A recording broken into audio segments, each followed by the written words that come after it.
The final journey of late Baba Theman Dasu to Mother Earth began with the movement of his remains from the morgue at Modibo Adama University Teaching Hospital Yola to his residence in Sangasumi, Ganye local government area of Adamawa State, where a wake was held in his honor.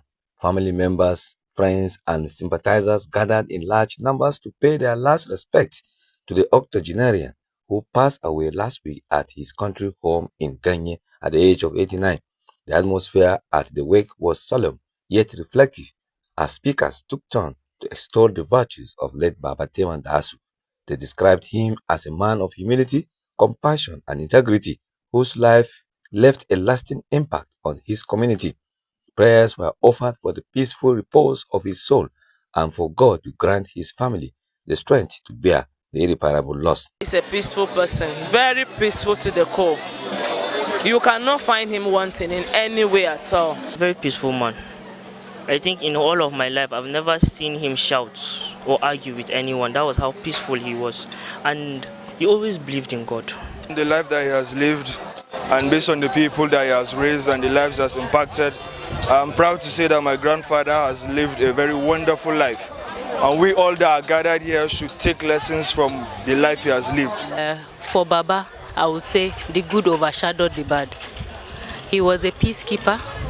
He was a community activist. Good man, very God-fearing, calm by nature. I pray he so rest in peace and God comforts our family and keeps us. Amen.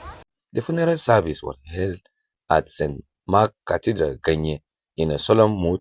Goodwill messages delivered by various groups and dignitaries, including Aglo Fellowship, Sabon Rai Donkowa, the Government House Yola, Atamak Mustafa, son-in-law of the deceased, the Sangasumi Development Forum, and the district heads of Dugaba, and that of Sarko Philip Sunday Maken.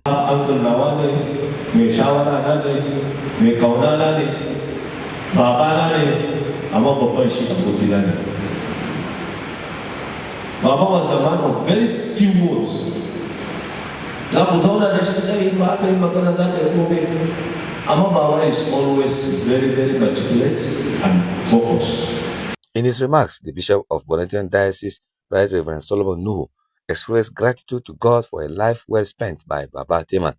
He added that the presence of guests from far and near at the burial ceremony was a true reflection of the humble life the deceased lived, which is worthy of emulation. Delivering his sermon, Dean Reverend Hanamo Ayuba, Vicar of SCCN St. Mark Cathedral, Ganye, took his text from Ecclesiastes chapter 9 verse 5a.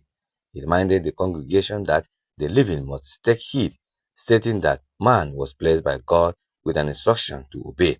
He posed reflective questions. Where are you? What are you doing as the living to take the place God has given you? As Christians, what have you been doing? He observed that many engage in destroying the life God has given.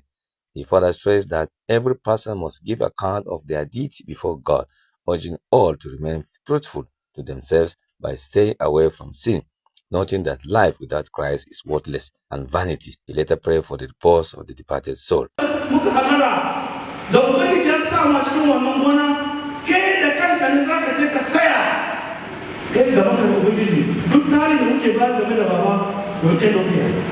A joint prayer was offered for the family of the late Baba. Dean Reverend Hanamo Ayuba later performed a Christian burial rite at the compound of the deceased. Late Baba Theman Dasu is survived by children and grandchildren. Prominent among them is Mrs. Clara Atta Mustafa, press secretary to the wife of Governor Fintri, Haji Alame Fintri.